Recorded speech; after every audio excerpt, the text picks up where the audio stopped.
Hi there, Hi. I'm Terry Icklin, and I'm here with Sean, professional name Michael Beyer, a local man who has made an amazing film called Randy's Canvas, and we're going to get into it. We're going to talk a little bit about that, but I want to talk about you. Okay. Okay, yay, good subject. Now, you are born and raised in Nevada County. Yes, I am. All right, Yes, and I was. you have deep roots here, I understand. Family Yeah. came here. Yeah, my family on my mother's side, the Beyer family, came to California in the late 1800s. Oh, wow. And they they were cattle ranchers, and they had a huge ranch off of McCourtney Roads, just south of town, the Byers Ranch, or 3B Ranch as it became. And then that was there for quite a while. And so I grew up, you know, it's funny, I grew up on a cattle ranch and, you know, with avid hunters and, you know, fishermen and, you know, milking cows and riding horses. yeah. And I moved to LA.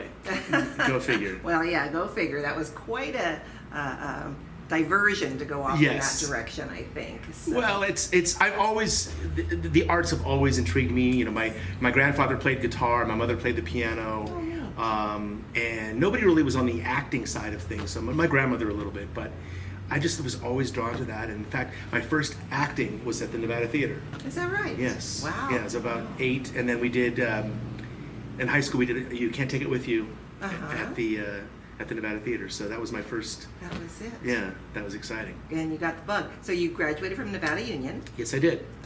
And really had your interest in theater at that. I did. I was a band and drama geek. Yes. They said a few more meaner words than that, Oh, but we'll leave yes. that out. Yeah, leave yes. that out. Yeah, I did. I played in the marching band at the football games, and I played, you know, in different things, and then did all the plays and the musicals, and I loved it, and I was just, this is what I want to do. That's what you want to do. So from there, you kind of morphed your way down to the Los Angeles area. Yeah, I moved to Sacramento first for a bit, and then I hit LA in 1989. And I was there, and I was on set within 2 days. Oh my goodness. Working, yeah. Yeah. And that was so exciting, you know. I bet. It was a real set. I was like, I'm here, you know. And I I was there to be an actor, and I was, you know, beating the pavement, as they say, for a while, but I wasn't getting results, not that I wanted. And I decided I'm going to produce my own short film that I can star in to prove to others that I'm a competent actor. Good plan. So I started preparing that. I wrote the script, preparing it. As I got about, 2 weeks out from doing it, I'm like, I can't star in this. I'm going to direct it. And I'd only directed theater prior to that, but I'd been on set, so I surrounded myself with people that knew more than me. Good people. And I produced the short film, and it played all over the world in film festivals. Oh my goodness! And what was the name of that film? It was called Shoulda Coulda Woulda, just a coming of age, romantic comedy kind of thing, just a fun little short film. But that really set the tone. Like, okay, this is what I want to do. I want to direct. Yeah. So yeah. I like to be in control. But I also like to collaborate. I'm a collaborator, not a dictator. There you go. That's good. That's the way to go, for sure. So then you've made a couple of other short films since then, kind of indie films? I've probably done 15 short films, 10 music videos, 1,000 webisodes, great. stuff like that. I've done Randy's Canvas was my third feature film that I did. I did one in 05 down the PCH. I remember that. And then we screened that at the Nevada Theater, actually. I did my second film, Resurrection Mary, a sort of a thriller film. We actually screened at the Del Oro as well. And then Randy's was my third. Great. Took a long time to get it made, but I'm very proud of that. The response to it has been incredible. Great. Well, let's talk a little bit about Randy's Canvas. Sure. Now, this is a story of a young man who happens to be on the spectrum of autism. It's not a documentary. It's not a biopic. Right. It's a story. It's basically a love story. Yeah, it's a fictional story. Randy's a early 20s kid, and he is an artist. He loves to paint. He loves to sketch. He loves to draw, and he loses his job at a gallery because a friend unknowingly hangs one of his pieces of art in the gallery, but the gallery owner considers that vandalism and terminates him, and so he loses the job, and then in the meantime this gallery owner discovers his work, likes him, wants to mentor him. Meanwhile, he meets this girl and kind of has has a crush on her, and he doesn't know how to deal with those emotions. The autism, is kind of gets in the way. Yes, and causes exactly. its own set of problems, and I can imagine that would be a real difficult Well, it's thing. we interviewed a lot of kids. Adam, who plays Randy in the movie, Yes. he's in Rhode Island. We interviewed a lot of kids. He interviewed them there. I interviewed people here and did research. They don't know how to deal with love. They don't know how to deal with that emotion. A lot of them. That it's partly because people on the spectrum take things at face value. They don't understand metaphors. They don't read body language. Yeah. Everything is very matter of fact. And they said, these boys, like, I want a girlfriend. I just don't know how to do it. Yes. And that was something that we incorporated into Randy's character. He has these feelings for the girl, but he doesn't know how to address them. Yes. So that And then was. I'm sure how she reacts to him And he is misinterprets another- her reactions, and And she wants to be kind, I'm sure. she wants to be friends, Yeah. but he wants more than friendship. So, yeah. So that sets up a rich environment for everything that ensues, I'm sure. Yeah. So tell me, I want to get back to your filming in Rhode Island Yes. and that, but before that, I want to know what prompted your interest. You originally wrote this screenplay way back in '05. Yes. Yeah. And what prompted that? An actor friend of mine who happens to be from Nevada County had said, he played one of the roles in my film Down the PCH, and he had said we should do something about a kid with autism that moves to the big city.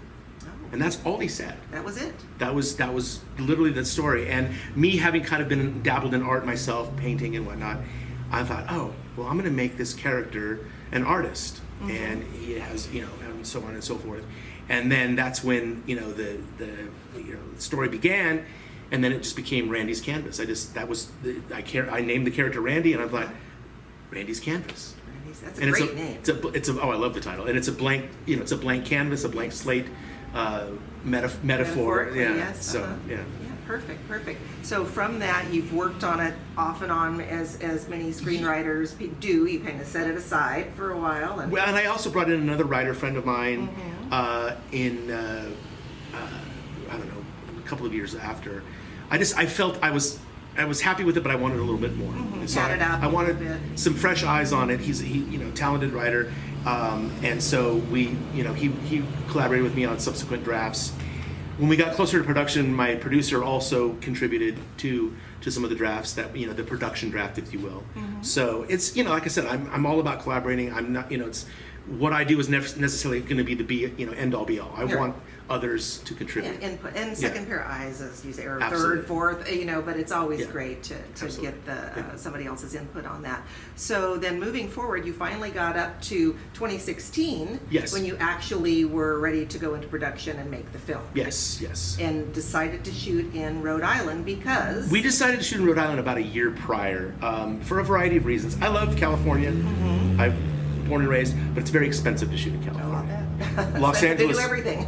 Yeah, and in Rhode Island, they have wonderful tax incentives, so you get a rebate on the money you spend in the state, and it's a beautiful setting. We have these lighthouses and these beautiful beaches and different things, but it was very film friendly. We didn't pay for one location. Oh, wow. We shot in 2 art galleries for over a week. We didn't pay for that.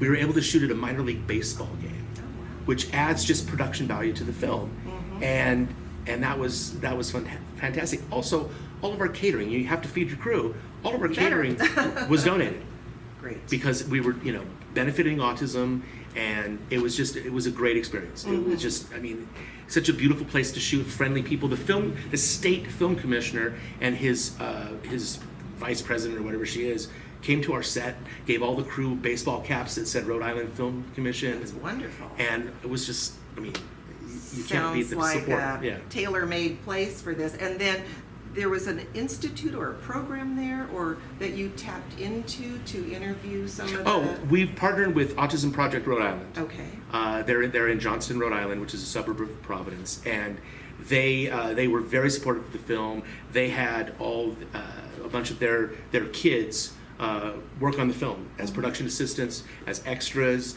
A couple of them had a little featured role, and we had this one boy, CJ, that was our on-set consultant. Oh, very good. Did I tell you this? I think I told you the story. CJ worked on it. He knows everything autism. He's on the spectrum, but he knows autism, very, very well. And he made sure we didn't, mess it up. Yes. And important. about 3/4 of the way through the shoot, I said, CJ, you want to direct a scene? It was a simple scene, no dialogue, just a simple scene. He's like, I'm not qualified. I'm like, you're qualified. If I say you're qualified, you can do it. Yeah. And he was nervous, but he agreed. And so I didn't say anything to the crew. We rolled camera. I look at him and he very confident. He's like, and action. Scene plays out, and I look at him again. He goes, and cut. And the crew breaks into applause. Oh, that's great. And a couple of days later, we heard from his parents. He was about 18 at the time. And his mom said, his self-esteem is through the roof. We haven't seen him smile like that in a year. Oh, how wonderful. Which was great. Oh, what a gift. And then when we screened it in Rhode Island last October, he was there on the red carpet taking pictures, and he was so proud. And he's a very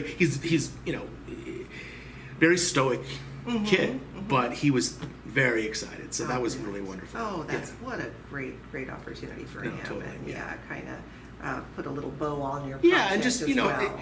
listen, those kind of people you want to help, they don't necessarily have the same opportunities that I might have, and I just thought that was nice. Yeah, very nice thing to do. So now we had the big premiere of the film locally here in your hometown last weekend, and now it's going to be released wide. Tell me about the how does this work? It's a 3-tier release. With a film like this, we will be on paid VOD, video on demand, any of your premium cable channels, satellite, all that, Amazon, not the Prime streaming, but if you can rent it or buy it, iTunes, Xbox, Vudu, all of those places, online retailers, be in some stores as well on DVD. That's the first step. That's September 18th. Next spring in April, we have plans for a broadcast television release in support of Autism Awareness Month. Oh, okay. And then when all of that's been done, then probably within about a year, it'll be Netflix and all of the subscription VOD avenues. Oh, great. So you release it in stages. Oh, okay. That's how that's done. And so now, when you have the premiere here, and then when I don't know how the monetary ramifications when you're on the pay-per-view type channels, but your plan is to have proceeds go to benefit autism. Yes. So tell us a little about that. Well, once the producers make their money back that they put out of pocket to produce the film, once they get that back, then all the profits in the future will go to autism charity. Oh, that's just great. So and we do local screenings like we did here. We've done them in Rhode Island. We'll do them in other areas, and those will benefit local entities. And then we'll partner with some of the bigger we're in talks with Autism Speaks and so forth. So we really want to just give back, and it's not a bad thing. Yeah, and from what I understand, even locally here, there's not a lot. I've been doing a little bit of research, and I've been told that, like locally, for example, we live in a relatively small area, that once kids are out of the high school age group, that there's kind of nothing for them to fall back on or to look forward to. It's interesting that you mentioned this because when I reached out to the local therapists and caregivers in the area, I said I would like to do a screening, but I would like it to benefit the local autism charity. There isn't one. Yeah. So we created one.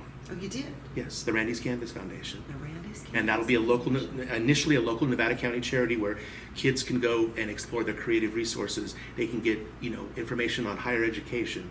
They can learn to paint. They can learn to draw. They can learn different things. I'm going to come up in the holidays and teach acting classes. Oh my gosh.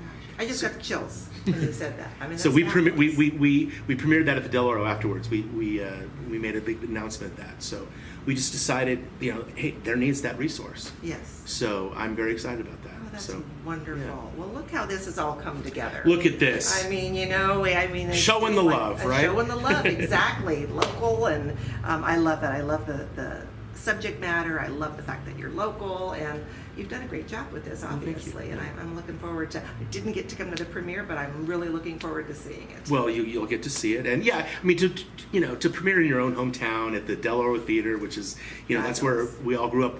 Locals went to see movies, so that's right. That was exciting. That's right. And then we'll put any information out about websites or future when it's going to come out and all that. We'll tack all that onto the end. Oh, and of we'll this as promote it well. extensively, absolutely. Great, But that's great, awesome. Thank great. you. Well, Sean, thank you so much. This has Absolutely. been great. I've learned so much, and I really appreciate your time. Well, here we are. Here we are. All right. Thanks Thank so you. much. All right. Thank you. Take care.